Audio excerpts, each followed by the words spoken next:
Welcome viewer to Channel 7. Today on the doc we have none other than the Embakasi SMP, Dr. Babu Owino. Welcome, Dr. Babu Owino. Thank you very much. But they are running, yes. I running for governorship in Nairobi. That is really it's not on an upbeat note. Are you running for governorship? I know it's still quite early, Mr. Magati, about the issue of contesting. I have a contract with the great people of Embakasi East Republic, a contract to change their lives, a contract to offer services, a contract to ensure that all roads within Embakasi East and those that are still bad are repaired, are constructed, a contract to ensure that my people get fresh and clean water, a contract to ensure that my people get jobs, a contract to ensure that I construct schools and renovate schools, a contract to ensure that my people go to school by giving them bursaries, and that contract is what I want to focus on still. And then at the right time, I will come out. But as I always say, that I'm so overqualified for any position in this country. I'm overqualified to be a president of the Republic of Kenya. I'm overqualified to be a governor of the great Nairobi city. I'm overqualified to be a member of parliament in Embakasi's constituency. As you can see, and you being among them, when we were talking a few minutes ago, you were advising me to go for president. So my supporters are torn in between going for president or governor. As you can clearly see, there's a lot of pressure from my supporters. Some are saying go for president, you're the only person who can beat Ruto easily. Some are saying take the governor. But at the right time, we are going to announce, we are going to tell people what we want, we are going to serve our constituents. At the right time, we will come out clearly. When it comes to Nairobi governor, there is no opponent. All the opponents who are there are unworthy, as you can clearly see. There is no any opponent to that seat. The incumbent, Bore, ako chini sana. Even if he fights against himself, he'll still lose. So we are spoiled for choice. You're saying it's an unworthy opponent. Do you mean it's not offering the right services to the Nairobi County residents? And what the opponent means that these people are not qualified to take that position, to take the position for the governor of Nairobi. And what the opponent is an opponent who cannot serve his constituents. And what the opponent is an opponent who steals, defrauds money meant for services for Nairobians. That is an unworthy opponent. The same opponent has been... Or unworthy opponent is an opponent who graduated in a cyber cafe. Cyber cafe, that is where he printed his degree certificate. So his university is a cyber cafe. But he was not challenged, he was left off the hook. You know why? Because the system wanted him to be the governor. Otherwise, he ought not to have even been a member of the county assembly. He doesn't even qualify to be a member of the Nyumba Kumi. Talk about your humble past, perhaps that dictate where you are heading at the moment. Yeah, I've seen you saying about growing up in your land. Perhaps briefly as we have a conversation on your way forward. You know, Magati, our past determines how our future will be. I'm a product of my past. I was motivated by poverty in Nyalenda slums, and that is why I'm here today. Because I said that in that slum, I would just go back to change the lives of those people who are there. But nobody would wish to stay in a slum, because the life there is so cruel. The life there seems unfair. And today, Magati, if you tell me that you're going without food, because I've slept without food, I know what it is to sleep hungry, and I will understand you. If you tell me that your child is not going to school for lack of fees, I've lacked fees at some point, I will understand you. If you tell me that you're sleeping in a prison or in a police cell or you've been arrested, I know what it is to be arrested. I used to be arrested from when I was in primary school, when I was selling chana. Even at night to my KCSE biology practicals, I was arrested and I slept in the police cell, only to go the following day, to go late to school to do my exams. So I know what the slum life is, and that is why I take it upon myself as a leader to want to change the lives of those who are in the villages, the lives of those who are in the slums, the lives of the downtrodden, the lives of the forgotten in the society, the lives of the less privileged in the society. Because I'm a product of where they are. And life was so cruel, being sent away for lack of fees. I remember there's a time that we held a fundraiser when I was going to Form 1 at Kisumu Boys High School. The fundraiser only gave us 900 shillings. The guest of honor gave us 200 shillings, but that is what they had. The house was full. Some people were giving us 10 shillings, some 20, some 50. The guest of honor gave us 200. But that is what they had. They wanted their son to be educated. And that is why, up to date, when I see a child not going to school, I feel so bad, because I'm a product of education. Were it not for education, I would have never left Kisumu to Nairobi. Were it not for education, I would have never been a student leader. Were it not for education, I would have never been a member of parliament. Were it not for education, we would not be talking today here. So I know that through that education will help the mamambogas, the boda boda riders, will help the baba wa mjengo. Our fathers do very odd jobs, our mothers do odd jobs, just to raise their kids. But I know that one day God will uplift them. They do it with an intention. They sell mboga, some ride boda boda, some go from mjengo, some do very odd jobs, with an intention to pay fees for their kids, with an intention to buy food, to pay rent, and to pay for other bills. But I know that one day God will uplift them. That definitely paints a gloomy start in life. My life was such a sorrowful life, traumatizing, because that time when police came to our home, they used to beat people. You see your mom being beaten. So you grow up a messed up person psychologically. But again, I say that because of that past, I would use it to determine my future. A story is told of a father who used to be a drunkard. He had two boys. One boy turned out to be a doctor, another one turned out to be a drunkard. When the boys were interviewed, they were asked, what happened? They said, it is what I saw. The drunkard saw his dad drinking, then said, to be a man, you must drink like my father. He became a drunkard. The doctor saw his dad drinking. He said, I will never follow this path, and I will work hard in life. And he became a doctor. It is what we all see. I saw poverty. I saw a cruel life. I saw unfair life. But I said, I want to work hard. And I worked hard to ensure that I don't be in the same state that I was in. Perhaps I think... And there are those in the slums that also see poverty and they say, this is how we should live. Don't be comfortable. Comfort is the great enemy to success. Yes. We come to a national conversation. You are a change yourself. You have seen violent protests agitating for change. Perhaps what's your take on this? Article 37 of the Kenyan Constitution is so clear, and the Constitution of Kenya is supreme, and it states clearly that every Kenyan citizen has a right to peaceably demonstrate, picket, or protest, and to present petitions. Article 37 is supreme, and it allows. There is no any other law, there is no any other person bigger than the Constitution of the of the country of Kenya, which is the apex of the law. So we are allowed to demonstrate.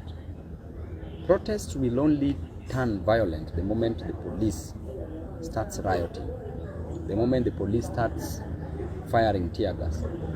That is where now you get vuta ni kuvute. But otherwise, any person who goes to the streets knows what is taking them to the streets. There is no harm, there is no problem if a person goes to the street to express his or her grievances. The problems of overtaxation in the country is a genuine problem. The problem of high cost of living is a genuine problem. The problem of unemployment is a genuine problem. The problem of high cost of education is a genuine problem. The problem of corruption is a genuine problem. If Kenyans express these grievances in the streets, what's wrong with them? You don't need to kill them. You need to deal with the reason why they are going to the streets.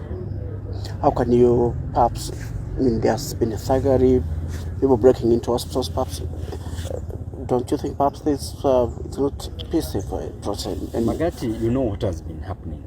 You saw the other day the governor hired thugs, goons, to go and beat innocent Kenyans who were demonstrating peacefully.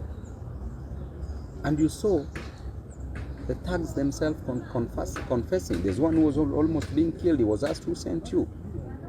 When he was nearing death, he said that he was sent by the governor of Nairobi, Sakaja.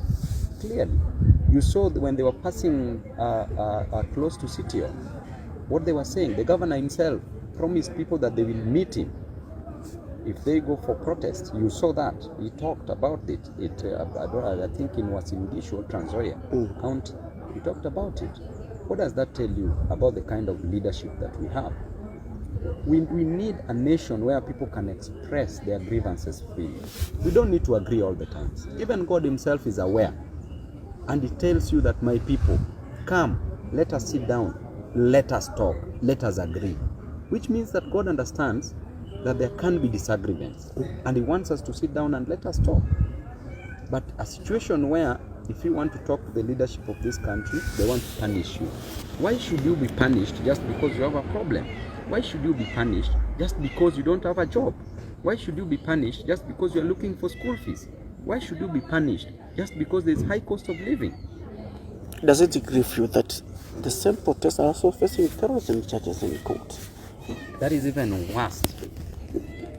And I addressed the DPP under Article 157, which clearly states the role of the DPP, that the DPP should act in a very independent manner to also protect public interest, okay, and also bring back public confidence. That is 157 sub-article 11, and 157 itself talks about the independence of the office of the DPP. But the DPP has ceased being an independent body, office of the DPP, to being a dependent body. The charges which are trumped up, which are limping, charges which are fictitious, charges which are neither here nor there.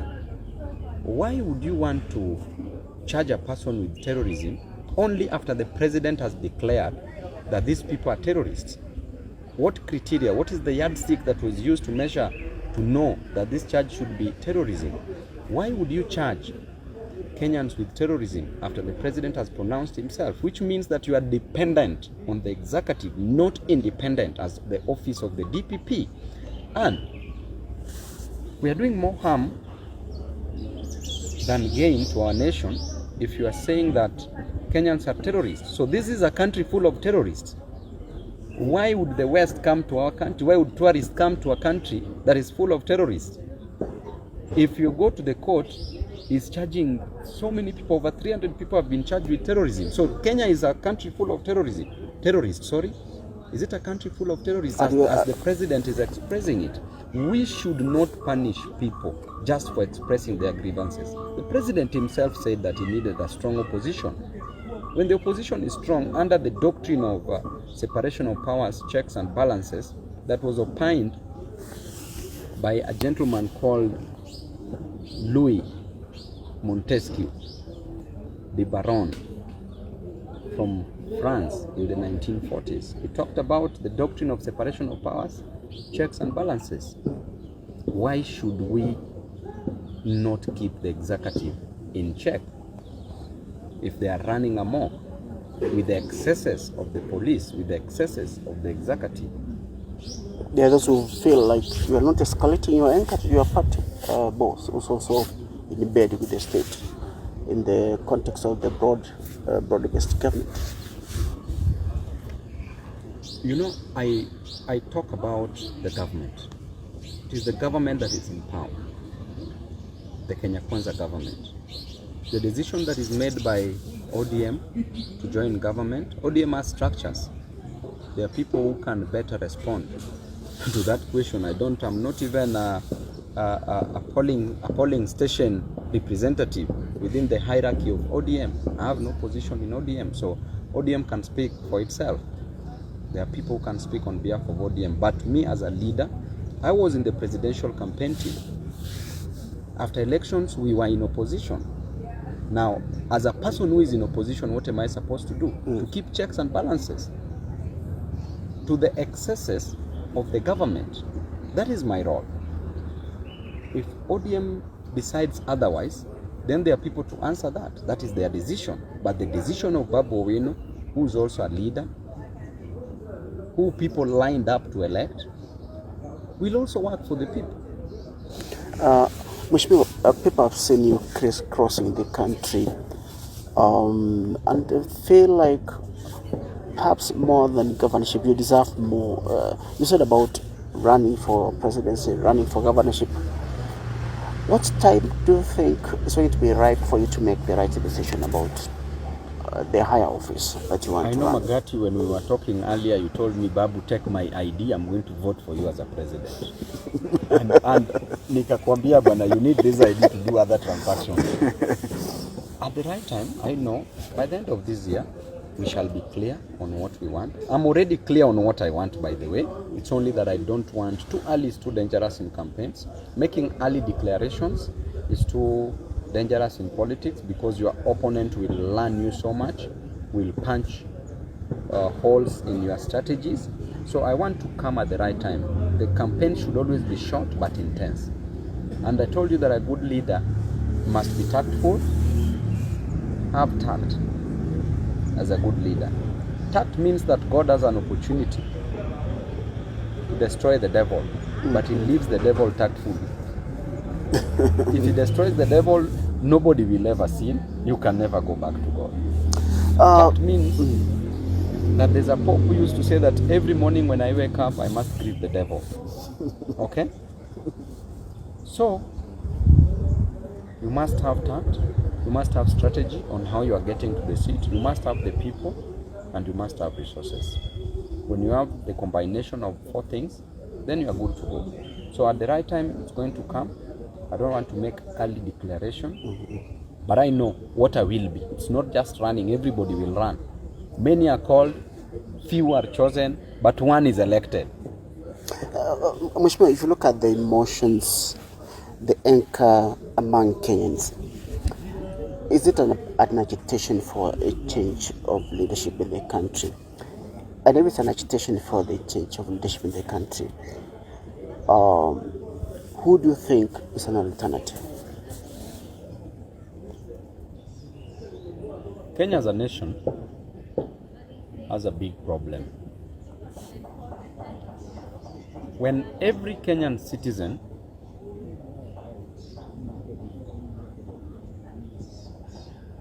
presents him or herself on the voting day to cast a vote, that Kenyan is voting not for fun, not for jokes.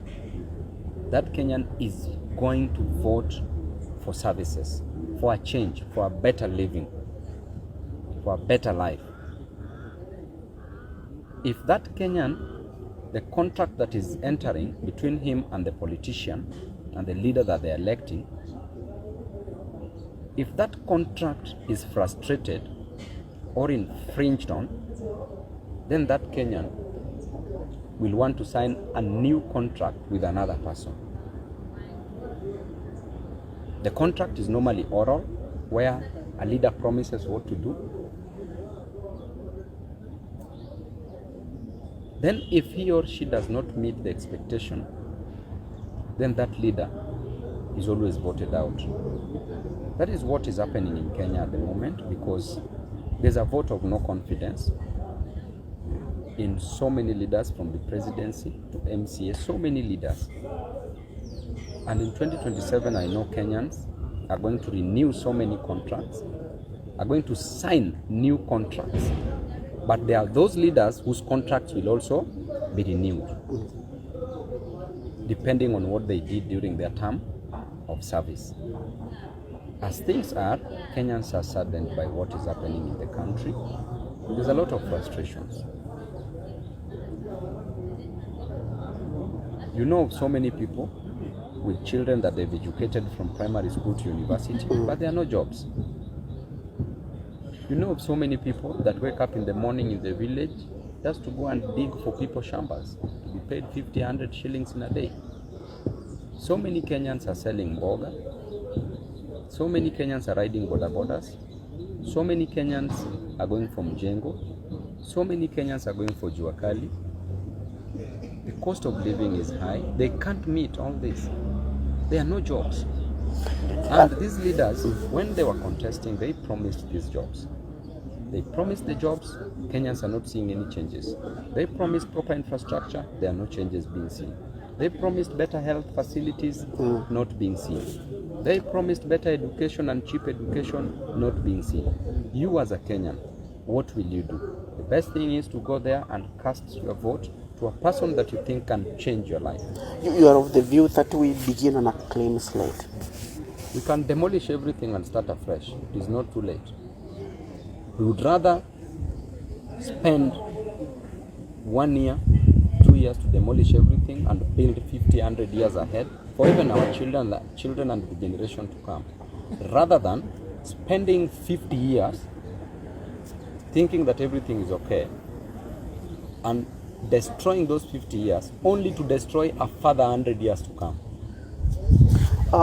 Let's come to some of the names that have been floated, perhaps that may possibly vie for presidency. Among them is Dr. MATIANG'I.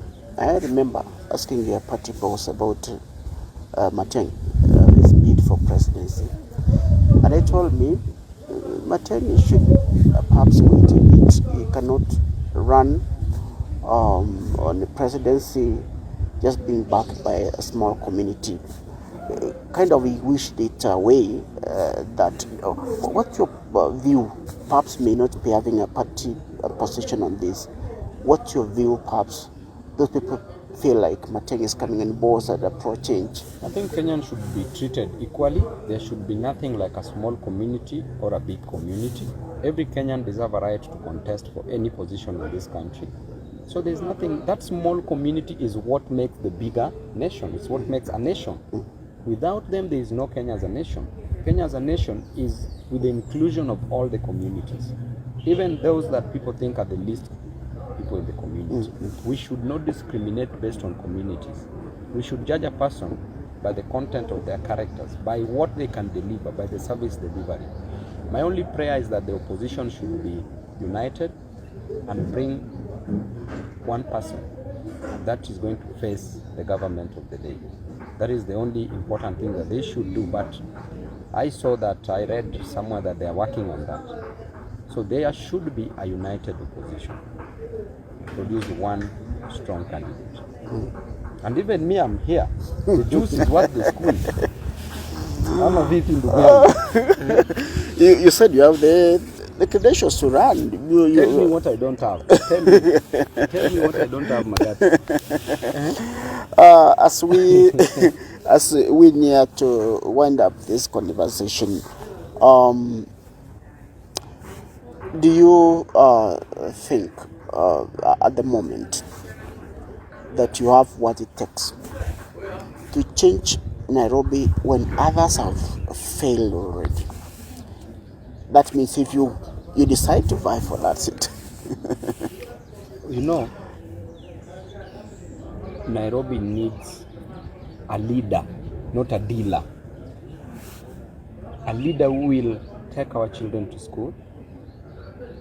A leader who will provide jobs. A leader who will construct roads. A leader who will work on the drainages and roads. A leader who will provide clean and sufficient supply of water. A leader who will work on garbages. A leader who will touch things and turn them into gold. A leader who will take our children to school through bursaries and build more ECDs. A leader who will properly feed Nairobians. Not a dealer who everything that he touches turns into trash, garbage. Not a dealer who is stealing from Nairobians. Not a dealer who is sending goons to attack Nairobians. Not a dealer who doesn't know what is left from right. Nairobi needs a leader. Nairobi needs a visionary leader, not a missionary leader, with a mission to destroy the lives of Kenyans, with a mission to take Nairobi nowhere, with a mission to turn Nairobi into garbage. You go everywhere, you see garbage everywhere. Everything that the governor touches turns into garbage. He even pours his mind, his brains. Sometime back he poured his brains hapo kwa CBD, sewage. That is what, you see, that is how he thinks. As a leader thinketh, so he is. If I think that I should pour sewage, raw sewage and takataka, that is who you are. That is what Nairobi needs. Nairobi needs proper leadership. And it really pains me when you are elected against all odds, then you throw that opportunity in a hole. It pains me because a Nairobi governor should move from Nairobi gubernatorial seat to a president. That's true. But you're a Nairobi governor who's destroying the lives of Nairobians. You're moving from governor to nobody. Most devolved units are sinking under the weight of corruption. Are you of the view perhaps the Senate is not doing much to oversight them, to oversight the expenditure and their performance in general? To be honest, I'm disappointed at the Senate. To be honest, I will speak my mind, it doesn't matter. But so many of these governors should be going home. I'm disappointed at majority of MCAs because themselves, up to now, not even the bursary for Nairobians are out. The bursaries that are supposed to be given to our kids are not out. They are quiet. Money is stolen in different counties. MCAs are quiet. They should impeach these governors. If you go to the Senate, senators are bringing them back just because they are being given some little money here and there. I'm disappointed at the Senate. I'm equally disappointed at the county assemblies. Why can't people be principled for once? Thank you, Mheshimiwa. Perhaps your last take as we wind up this interview. Perhaps the viewer is facing, what can you tell the viewer perhaps at the moment as we wind up this interview? Thank you very much, Kenyans. I'm your favorite son, Babu Owino, favorite brother, Babu Owino, favorite friend, Babu Owino. And I want to tell you, Kenyans, that we have a journey that we should go together. A journey that will lead us to the city of victory, a journey that needs God, that we must put God for us to achieve anything that we want in life. And this journey, no matter how difficult it may be, no matter how hard it may be, no matter how thorny it may be, we also know that it will not be a bed of roses. But I believe that if we unite, if we go together in this journey, we will make it. Never lose hope. Let us keep on fighting. The only useless person in the world is a dead person. So long as you are still living, we thank God. Just by the fact that you have that health, we thank God. And I believe that you can be anything from who you are. I believe that you can make it. Let us keep hope alive and let us fight on. For I believe that change is coming and change must come. The change is you and me. Let us make a decision, a bold decision, a wise decision to ensure that we take this country ahead and to ensure that we achieve the best for every Kenyan citizen. Thank you and God bless you. Thank you, Mheshimiwa. Thank you, viewer, for being with us. Today we had the Mbaka's SMP, Babu Owino. There is more he could have spoken, but that's far that we could capture today for you. Thank you, Mheshimiwa, for honoring this interview. Thank you so much. Yes.